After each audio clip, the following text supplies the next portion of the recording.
लहंदे पंजाब वालियां नूं अस्सलामु अलैकुम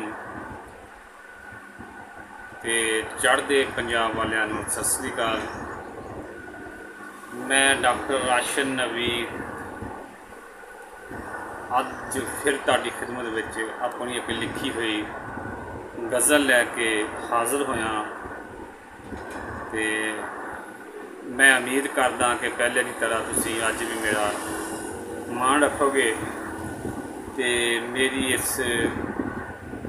गज़ल नूं लाइक करोगे, पसंद करोगे, सबसक्राइब करोगे ते शेयर भी करोगे। ते मैं तुहाडी खिदमत विच अपनी लिखी हुई वो गज़ल पेश कर रहा वां कि जिहड़ी मेरे एक बहुत ही चाहण वाले दोस्त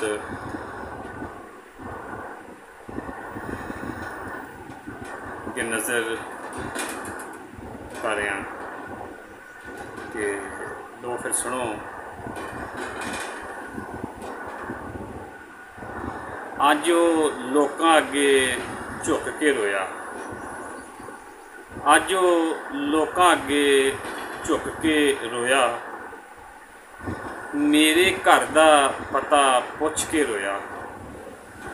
अज वो लोकां अगे झुक के रोया, मेरे घर दा पता पुछ के रोया। हथी पाड़ के सारियां तहरीरां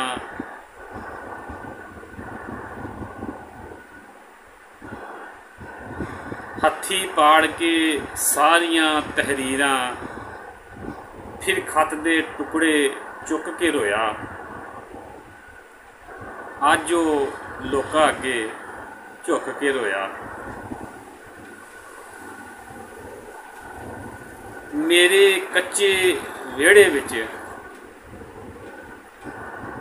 मेरे कच्चे विहड़े विच अज फिर बदल टुट के रोया। अज वो लोकां अगे झुक के रोया। बड़ा शौक सी जिन्नू हिजरत दा, बड़ा शौक सी जिन्नू हिजरत दा,